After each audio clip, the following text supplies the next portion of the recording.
Алпамыс аттай 10 жасқа толды. Құйрық басқанда қой сойып, қаз тұрғанда тай сойған байбөрі, жалғыз ұлы 10-ға толғанда ұлан асыр той жасады. Ел жұртының батасын естіп, көңілге медет етті. Бұл кезде байтақ Қоңырат елі Алпамысты бек санап, жайылып жастық, еліп төсек болатын. Алпамыстың өзі де көрген жанның көңілін толтырып, сексеуілдің шоғындай жайнап өсіп келе жатыр еді. Бірақ әлі де болса бұғанасы қатпаған ойын баласы ғой. Әзірше ауыл үйден ұзамай, ел ісіне араласа қоймаған. Уақытының дені дала балаларының таусылмас қызыққа толы ойынымен өтетін.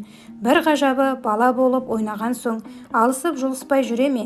Алпамыстың қолы тиген бала құлындай шырқырап, есеңгіреп қалатын. Өзі қатар балаларды шертіп жіберсе, олар есінен танып, қойып жіберсе өліп қалатын болды. Мұны білген көрші қолаң кәдугідей сақтанып, Алпамыс қотаннан көрінсе болды, балаларын үйден шығармайтын.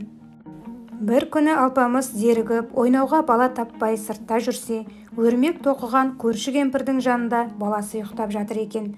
Алпамыс жақындап келіп, «Ей бала, тұр, асау тай үйретіп ойнайық», деп түртіп оятқанда, бала оны көтере алмай талбақ қалғаны. Сол-ақ екен. Кемпір шаңқылдап Алпамысқа қай-қайдағыны айтып сөйлей жөнелді. Қу жүгірмек, елдің баласына қырғидай тиіп, енді менің ұлыма келдің бе? Сен жалғыз болсаң, бұл да жалғыз. Мен де көзімнің жасын көлдетіп жүріп тілеп алғанмын. Көзімнің тірісінде кім көрінгенге жүндетіп, жайыма отыра алмаймын. Аулақ жүр ойбай. Ішің толып бара жатса, Ақбатымен айттырған қалыңдығың Гүлбаршынды іздеп тауып алмайсың ба? Әкесі Сарыбай сенің осындай ұрда-жық болатынды біліп, іргесіне аулақ салған ғой. Өз жетесіз неме сол. Неменеңе жетісіп ойнайсың осы сен? Кемпірдің мына сөзі Алпамысты қайран қалдырып еді. Қалыңдығың Гүлбаршын, атаң Сарыбай деген сөздерді бірінші рет естіп тұр. Сонан соңда кемпірдің қатты сөзін сабырмен тыңдап, ашуы басылған кезде, «Шешежан, айыбым мойнымда, кешірім етіңіз. Мен жаңағы бір сөзіңіздің мәнісін түсінбей тұрмын», деп сұрады. Алпамыстың кішірейіп кешірім сұрағаны кемпірдің ашуын су сепкендей басып, енді түк болмағандай Гүлбаршынның жайын әңгімелеп кеткен еді. Жапсар жатқан шекті елінде Сарыбай деген бай болған, деп кемпір сөзін бастады. Ол сенің әкең байбөрімен құйрық бауыр жесіп, төс тегізген құда еді. Жалғыз қызы Гүлбаршын, ай десе аузы, күн десе көзі бар, сенің қалыңдығың болатын. Адам азғырды ма, шайтан азғырды ма, кім білген? Сол Сарыбай сенің атадан жалғыз туғаныңды желеу етіп, Алпамыс олай бұлай болса, жалғыз қызым әмеңгерлік жолмен ұлтан құлға қор болады, деп бөлініп көшіп кеткен. Гүлбаршын сұлудың бой жетіп, туған айдай толысатын уақыты да болып қалды. Сөздің байыбын ұққан Алпамыс үн-түнсіз жүріп кетті. Жай кеткен жоқ. Өзінің жалғыздығын жарадай сезініп, оның үстіне Гүлбаршындай қалыңдығынан айырылғанына іштей намыстанып кетіп еді. Тіптен осы уақытқа дейін ауыл елі оны іштей мазақ етіп, сол мазақтың сырын жасырып келгендей өзінен өзі қорланған. Алпамыс ашу қысып, булығып келген бетінде Ақ Орданың төрінде тұрған 40 кез күміс сандықты жұдырықпен бір-ақ қойып күл талқан етті. Сандық ішінде арнайы соғылған қару-жарағы сауыт сайманы болатын. Алпамыс жан адамға тіс жармастан ақ сауытын киіп, 5 қаруын асынып, алтын кемермен белін буып, қалың жылқыны беткала жүріп кетті. Алпамыс жылқы ішіне келген соң ерге қанат болардай жақсы ат іздеп біраз жүрді. Жал құйрығы төгілген талай сәйгүлікке арқан тастап ұстамақ болып еді. Құландай құр жүрген жылқы жалғыз жаяуды маңайына жуытпады. Өзін ашу қысып келген Алпамысты мына өрешілік әбден ширықтырып еді. Осы кезде қалың жылқының ішінен құнан тісін тастаған бір шұбар ат бөлініп шығып, Алпамыстың алдын көлделеңдей берді. Мүшесі сұлу демесе, қабырғасы ырсиған көп жылқының бірі сияқты. Өзі күйіп тұрған Алпамыс шұбар дөненді жүгенмен басқа бір салды. Мұны елең қылған шұбар жоқ. Қайта қаз мойнын иіп жүгенде дегендей ұмсына берді. Алпамыс болса одан сайын ашуланып, қыл құйрықтан тұтамдай ұстап алды да бұлғап-бұлғап лақтырып жіберді. Міне керемет, шұбар дөнен үйіріліп барды да ай тақырға 4 тағанымен дік етті. жығылған жоқ. Мұны көрген Алпамыс аз сәтте ашуын ұмытып ойланып қалды. Ерге лайық ат екенсің, Байшұбар деп атайын, арқаңа ерді салайын, аруақтарға сиынып, өзіме қанат етейін, деді іштей. Байшұбар ат шынында ерекше жаралған пырақ еді. Өзін-өзі жаратып, үнемі дені таза, зар күйінде жүретін.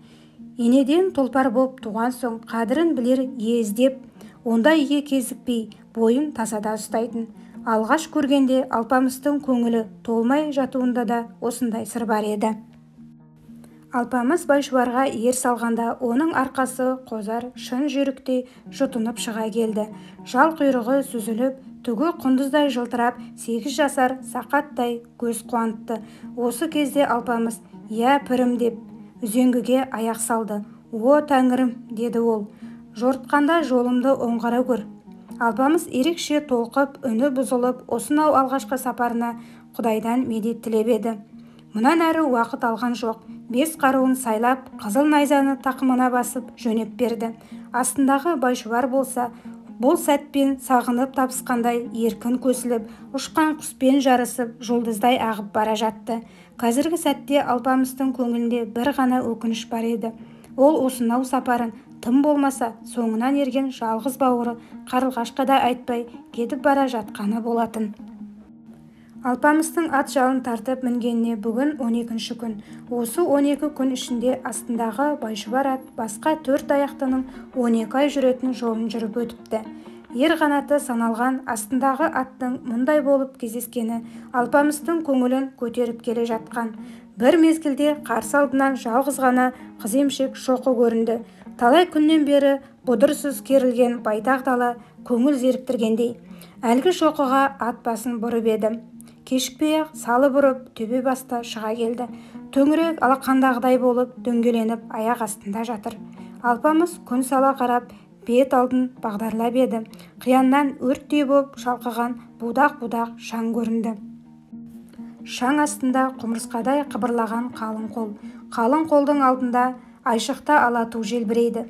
Шеткерірек бірі ақ, екіншісі қара, қос шатыр тігілген. Енді байқады. Қазіргі өзі тұрған жалғыз шоқыдан құлай созылған қасқа жол жаңағы қалың қолға бастап жатыр. Алпамыс, «Япыр-ау, бұл не қылған қалың қол?»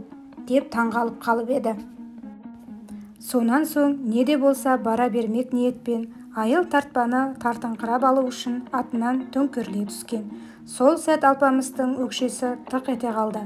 Аяғының астына қараса, үй орнындай жалпақ тастың үстінде тұр. Тақтай тастың беті шұбарала жазу. Жазуға көз жүгіртсе, өзінің аты аталған. Алпамыс деген сөзі бар. Мұны көрген Алпамыс атын жетектеп, тас үстінен түсіріп, асықпай жазуды оқуға кірісті. «Тәңірімнің сүйген құлы Алпамыс» деп жазылыпты тақта тасқа. Бұл сөздерді жазушы Құдай қосқан қосағың Гүлбаршын деп біліңіз. Әкемнің шалыс басқан қадамына Тәңірімнің жіберген жазасы болу керек. Міне, бүгін 40 күн болды.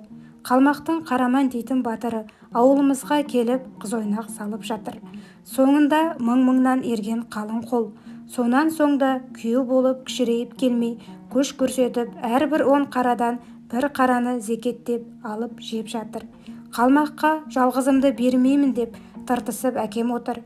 Бірақ қалың жаумен тіресіп не өндіреді? Соны біліп, бір түнде қашып шықтым да, аруақ жар болып, мені іздеп шықсаң, осы жолмен жүрер-ау, осы тауға шығар-ау, деп осынау жазуды қалдырдым. Жиделіге жетіп, жығылсам деп арман етіп едім. Жау жағадан алып жатқанда, ол ойымның орайы келмеді. Жортқанда жолың болсын, жолдасың қызыр болсын, зарыға күткен қосағың Гүлбаршын. Тасқа басылған хат сөзін Алпамыс 3 қайтара оқыды. Әр сөзін дұғадай жаттап, байыптап, көкейіне түйіп алды. Қазіргі сәтте Гүлбаршын сұлудың жақсы сөзі, есті қылығы жүрегін елжіретіп, «Тезірек жетші» деп үздіге шақырғандай, мұндалап, қол бұлғап, торға түскен торғайдай шырылдап араша сұрағандай. Бұл әсер Алпамыстың тағатын таусып, асықтыра түскен. Асыға тұрып, тағы да бір ойға қалды. Сайдың тасындай сайланып келген қалмақтың мәмілеге көнбейтіні хақ. Бой жеткен қыз қашаннан ер жігіттің олжасы. Өнері асып, күші басым болған жағы соңынан ертіп кете бермек. Оның үстіне халқын қорлап, өктемді көрсетіп, 10 қарадан бір қараны зекеттеп, қынадай қырып жатысы мынау. Мұның бәрі тек білектің күші, найзаның ұшымен шешілуге тиіс деп ойлады Алпамыс. Ойлады да иә сәт деп атқа қонды. Көкке қолын жайып, жаратқан жалғызға сыйынды. О тәңірім, жалғызыңа жар болып, жолын оңғара көр. Артымда қалған атана, аяулы қарындаспен қуанып қауышар күнге жеткіз. Аққа Құдай жақ болғай. Осылай деп Алпамыс 5 қаруын сайлап, Байшұбарға қамшы басты. Ышқына шапқан Байшұбар лақтырған тастай құлдырап, тау басынан ылдиға төмен аға жөнелді. Соңында шүйкедей созылып қалған қою шаң, зор қайрат лебіндей шалқып, көрер көзді тіксінткендей еді. Күндей күркіреген қаһарлы дауыс шашырап жатқан мың сан қалмақты селт еткізді. Күнге жонын төсеп, жайбарақат жатқан жыланды түртіп оятқандай, қалың қалмақ демде жиырылып, өре түрегелді. Ол шеті мен бұл шеті айшылық алыс жерді алып жатқан байтақ қазақ даласы үшке бөлініп, ол бөліктері ұлы жүз, орта жүз, кіші жүз деп аталатын. Онысы үй ішінен үй тігіп, араларына жарықшақ жіктің түскендігінен емес, ошақтың 3 бұтындай ел бағының ұйтқысы болайық дегені, садақтың 3 қырлы жебесіндей сырт дұшпанға айбар болайық дегені, біріміз үлкен, біріміз ортаншы, біріміз кіші болып, жұбымыз жарассын дегені. Сондықтан да қызықты ғана бөліспей, ел басына күн туған қиындықта да 300 иық түйістіріп, бір саптан көрінетін. Ел шетіне жау келсе, әр жүз өз ұранын шақырып, бір-біріне жігер беретін. Жаңағы бір күндей күркіреп, қалмақтардың апшысын қуыра естілген орта жүздің ұраны болатын. Атойлап ұран салған Алпамыс еді. Астындағы Байшұбар ауыздығын қарш-қарш шайнап, батыр қолындағы ақберен алмас жарқылдап, қойға шапқан қасқырдай бір шеттен келіп келеге берді. Жау жарағын жастанып жататын қалмақтар да оңай дұшпан емес. Бір сәтте олар да дүркірей көтеріліп, садақтарын кезеніп, найзаларын шошаңдатып лап қойды. Әп сәтте шаңғыр-шұңғыр соғылысқан қару жарақ, өкіре құлаған өлік, сып-сып етіп зулаған садақ жебелері ат шаптырым алқапты азан-қазан етті. Өрттей тиіп, сынаптай сырғыған Алпамыс қалың қолды қидалап, ана шетке бір шықса, қайта шүйіліп ұмтылғанда, мына шеттен тізгінді әрең тартады. Қолындағы алтын сапты ақберен дем сайын сазанның бауырындай жарқылдап, сермелген сайын қалың қалмақты қоғадай жапырып жүр. Қазіргі сәтте Байшұбарда бар өнерін көрсетіп, қолтығынан су шығып, танауынан бу атып, толар сақтан қан кеше құйғытады. Алғашында асып сасқанмен, аз сәтте ес жиып үлгерген қалмақ қолы жауының жалғыз екенін біліп, садақпен-ақ шұқып тастамақ болған. Сол ниетпен тұс-тұстан кезелген бүкір бел садақ бүктетіліп жазылғанда, Алпамысқа шүйілген мың сан жебе күннің көзін көрсетпей жіберді. Ғажаптың кереметі осы сәт бір көрінген. Жаңағы мың сан жебе жаңбырдай жауып, Алпамысқа шып-шып тигенімен денесіне зат та түсіре алмастан майырылып қала берді. Мұның сыры Алпамыс берен, кәміл пірге сыйынып, жауға жалғыз ұмтылғанда, ғажайып ерен, қырық шілтен тірі жанға көрінбей, тұмандай боп түйіліп келіп, жас батырды қолтығының астына алып еді. Кеу-кеулеп ақ ұмтылған қалың қалмақ атқан оғының Алпамысқа дарымайтынын көргенде таңданыстарында шек болған жоқ. Қораға түскен қасқырдай қамап, қолға түсіріп аламыз деген ниеттерінен демде қайтып, енді сасайын деді. Қайсы бірі бас сауғалап, құжынаған қалың қол шілдің тезегіндей шашырай берді. Алпамыс болса жанары оттай жанып, маңдайы енді бусанып, мың сан қолды қойдай иіріп қырып жүр. Осылайша сұрапыл айқас жүріп жатты. Бұл кезде Сарыбайдың үйінде де жаңалық болып, қуаныштың лебі ескендей көңіл күйде еді. Бағына Алпамыс ұрандап ат қойғанда, жас батырдың қаһарлы даусын алдымен Гүлбаршын естіген. Зерделі қыз естісімен Алпамыстың келгенін жазбай танып, жас жүрегі лүпілдеп, көзінің жасын сығып алған. Сол бетінде жүзіне қан жүгіріп, қуаныштан асып-сасып, әкесі мен шешесінен сүйінші сұрап еді. Тәңірім, көз жасыңды көрген екен, деп шешесі Гүлбаршынның маңдайынан сүйді. Бұған Сарыбай да іштей шүкірлік етіп, енді ақырының не боларын ойлаған. Күдік күмәні де жоқ емес. Алпамыс болса, кеше ғана қолында туған жас бала. Көргеннен көрмегені көп. Қалмақ болса мынау, самсап жатқан қалың қол. Сол қалың қолдың бәрін айтпағанда, бір қараманның өзі оңайлықпен жөніне кетер ер емес. Талай шайқаста шыңдалып, жаудан жеңіліп көрмеген деген жалаң төстің өзі. Сарыбай осыны ойлап іштен тынды. Сабыр сақтап, жалғыз қызының қуанышын бөлмейінші, көңілін алаң етпейінші деп үнсіз отырып қалды. Бұл кезде Алпамыс найзағайдай жарқылдап, жауының апшысын қуырып, шетінен жусатып жүреді.